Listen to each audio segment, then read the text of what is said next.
नमस्कार दोस्तों, मैं विशेष मिश्रा स्वागत करता हूं आपका एक्स्ट्रा टूर चैनल पर। दोस्तों, आप मेरे पीछे एक सीन देख रहे हैं जिसमें इजराइल के प्राइम मिनिस्टर बेंजामिन नेतन्याहू कुछ चर्चा करते हुए दिखाई दे रहे हैं। इस पूरे सिनेरियो के बारे में हम चर्चा करेंगे, आखिर किस बात पर हम चर्चा करने जा रहे हैं। दरअसल आपको पता होगा कि पिछले 1 वर्ष से इजराइल और फिलिस्तीन वॉर जैसी स्थिति में है, वॉर में है। और पिछले 1 वर्ष में कई ऐसे मौके आए जब इन दोनों देशों के बीच इंटेंस वॉर हुए। हालांकि विवाद की स्थिति पिछले 70-75 वर्षों से बनी हुई है इन दोनों देशों के बीच, लेकिन वॉर लाइक कंडीशन जो इंटेंस वॉर चल रही पिछले 1 वर्षों से चल रही है और बीच में कई बार प्रयास हुए नेगोशिएशंस के, लेकिन वो असफल रहे। इस बार ये कहा जा रहा है कि नेगोशिएशंस के लिए ये दोनों देश बहुत एक दूसरे के करीब आ गए हैं। क्या है पूरा इशू, इस सब पर हम चर्चा करेंगे। शुरुआत से एक बार ब्रीफ करेंगे आपको और अभी किस स्थिति पर हम पहुंच चुके हैं, अभी किस स्थिति पर दोनों देश पहुंच चुके हैं, इस पर भी हम चर्चा करेंगे। तो ये पिक्चर है जो जारी की गई है गवर्नमेंट प्रेस ऑफिस, किसके द्वारा? गवर्नमेंट प्रेस ऑफिस के द्वारा जारी किया गया है ये पिक्चर। और इसमें दिखाया जा रहा है कि किस प्रकार से इजराइल के प्राइम मिनिस्टर बेंजामिन नेतन्याहू और डिफेंस मिनिस्टर इजराइल कैच और army chief of staff Herzi Halevi बैठे हुए हैं, जो डिस्कशन कर रहे हैं। और बताया जा रहा है कि कहीं ना कहीं इसी डिस्कशन में ये इस बारे में डिस्कशन है कि कैसे सीज फायर किया जाएगा। नवंबर 1924 की ये फोटो है, ये पिक्चर है जो लगभग 1 महीने पहले की बताई जा रही है ये पिक्चर। तो शुरुआत से एक बार हम ओवरव्यू लेते हैं इजराइल और हमास वॉर का। दरअसल ये वॉर 7 अक्टूबर 2023 से शुरू होती है, जो एक अनप्रेसिडेंटेड अटैक से शुरू होती है पैलेस्टीनियन इस्लामिस्ट मूवमेंट हमास के द्वारा। आप लोगों को पता है कि पैलेस्टीनियन लिबरेशन ऑर्गेनाइजेशन जो है फिलिस्तीन में, पैलेस्टाइन कंट्री में पैलेस्टाइन के लैंड की डिमांड करता रहा है और कहता है कि पैलेस्टीनियन लैंड पर इजरायलियों को जबरदस्ती बसाया गया है, वो उनका लैंड है। ये बहुत पुरानी मांग है और ये बहुत पुराना इशू है, एक बड़ा इशू है। और पैलेस्टीनियन लिबरेशन ऑर्गेनाइजेशन का ही एक धड़ा, एक रिबेलियन ग्रुप जिसको हमास के नाम से जानते हैं, जिसने एक अनप्रेसिडेंटेड अटैक किया 7 अक्टूबर 2023 को। 1 वर्ष से लगभग ज़्यादा का समय हो गया है, आप कह सकते हो 14-15 महीने का समय हो चुका है। तो ये जो हमास लेड मिलिटेंट हैं, इन्होंने लगभग 1200 लोगों को मारा है पिछले 1 वर्षों में।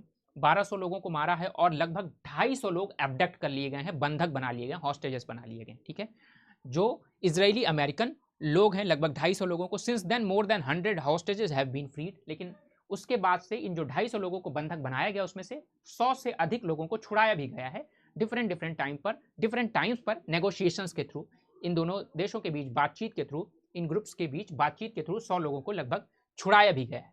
और कई बार ऐसे मौके आए जब बंधकों को छुड़ाने के लिए इजराइल ने कई बार प्रयास किए हैं, लेकिन बंधकों को छुड़ाने में असफल रहा है। इवन आपको एक बड़ी इंटरेस्टिंग सी जानकारी देंगे कि Israeli prime minister Benjamin Netanyahu ने यहाँ तक की प्रयास किया कि वो जो उनके बंधक बना लिए गए हैं उनके देश के, यानी इजरायली नागरिक, इजरायली अमेरिकन नागरिक, आपको ये देखिए लिखा है ना, इजरायली अमेरिकन डुअल नेशनल्स। तो जो इजरायली अमेरिकन नागरिक या इजरायली नागरिक जो हमास के द्वारा बंधक बना लिए गए हैं, उनको जो व्यक्ति भी छुड़ा कर लाएगा उसको इंसेंटिव के फॉर्म में या उसको इनामी धनराशि कुछ दी जाएगी। अब इस बात का बड़ा विरोध होने लगा देश में, उनके देश में ये भी लोग कहने लगे कि अब इजरायली प्राइम मिनिस्टर इस तरह के प्लान लेकर आ रहे हैं अपने ही देश के लोगों को छुड़ाने के लिए, यानी कि उनकी काबिलियत पर लोग शक करने लगे, कि उनकी सेना पर लोग शक करने लगे कि सेना नहीं छुड़ा सकती अपने लोगों को, इसलिए लोग सिविलियंस को कह रहे हैं कि जो लोग छुड़ा कर लाएंगे उनको पैसा देंगे। और दूसरा एक थ्योरी और इसमें निकल कर आई कि कहीं ना कहीं जो पैलेस्टीनियन लोग हैं या फिर जो हमास से जुड़े हुए लोग हैं, वही लोग जिन्होंने बंधक बनाया है, वही लोग छुड़ा देंगे, वही लोग फ्री कर देंगे और पैसा इजरायली गवर्नमेंट से ले लेंगे। तो कहीं ना कहीं पैलेस्टाइन के पास घूम फिर के पैसा पहुंच जाएगा। वो पैसा किसका पहुंचेगा? इजराइल का ही पैसा पहुंचेगा। तो कहीं ना कहीं ये इनडायरेक्टली फंडिंग हो जाएगी। आप समझोगे कि भाई इनडायरेक्टली फंडिंग ही तो हुई कि आप मेरे बंधकों को छोड़ दो, इसके बदले में हम आपको पैसा दे रहे हैं।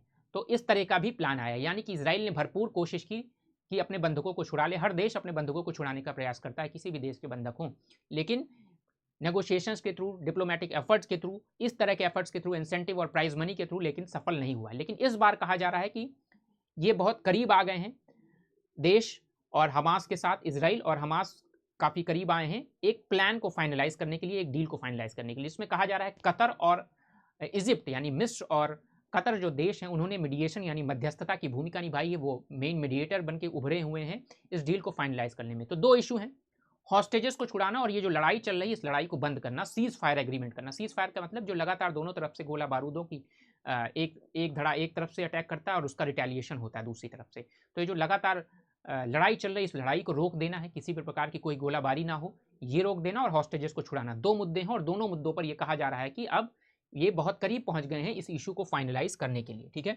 आगे देखेंगे कि क्या बात और निकल कर आई है।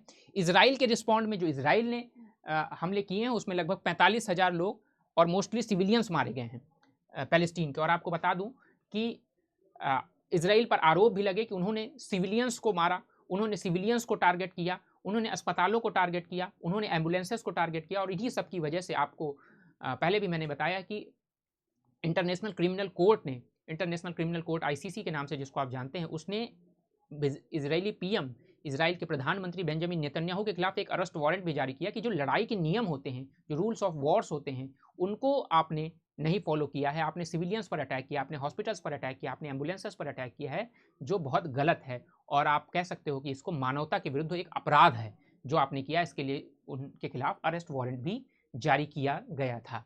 ठीक है, तो ये नवंबर 2023 के बाद एक वीक का ट्रूस भी हुआ, एक वीक का शांति भी हुई। कई बार मैंने आपको बताया, कई बार शांति की बात की गई, कई बार हॉस्टेजेस को छुड़ाने की बात की गई, लेकिन सफलता नहीं मिली है। और इसमें ये जो देश मीडिएशन करते हैं ना, जो मध्यस्थता की भूमिका निभाते हैं, जो बीच बचाव कर रहे होते हैं, जो देश चाहे कतर हो चाहे इजिप्ट हो, वो कहते हैं कि इन दोनों देशों के अंदर पॉलिटिकल विल ही नहीं है, दोनों देश चाहते ही नहीं है कि लड़ाई रुके, ये दोनों देश चाहते ही नहीं है कि इनके बंधुकों को छुड़ाया जा सके। ये भी आरोप लगातार लगते रहे हैं। लेकिन अभी ये कन्फर्म हुआ है कुछ अनआइडेंटिफाइड सोर्सेस के थ्रू, और एनोनिमिटी बताने की मतलब कि भाई ये सारी जानकारी गुप्त सूत्रों के ही थ्रू आती है, जब तक कोई फाइनलाइज डील होकर ना आ जाए आपके सामने। तो ये जानकारी अभी मिल रही है कि नेगोशिएशंस विद इजराइल और and Hamas is under way including of cease fire, कि सीज फायर और हॉस्टेजेस को छुड़ाने का जो नेगोशिएशंस है वो बहुत ही तेजी से आगे बढ़ रहा है। लेकिन ये भी बात कही गई है हमास के द्वारा कि इस बार जो डील होगी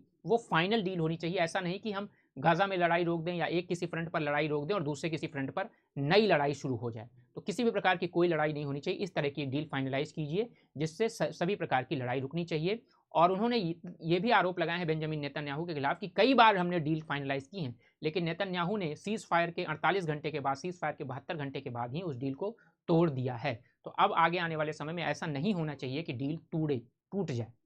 तो आगे आने वाले समय में हफ्ते 2 हफ्ते में 8-10 दिन में आप एक फाइनलाइज डील को देख सकते हैं, जिसमें सीज फायर भी डील भी होगी, सीज फायर एग्रीमेंट भी होगा और हॉस्टेजेस को छुड़ाने का भी एग्रीमेंट होगा। तो आपका इस जानकारी के साथ जुड़ने के लिए बहुत बहुत धन्यवाद। Thank you so much to all of you. Have a nice day.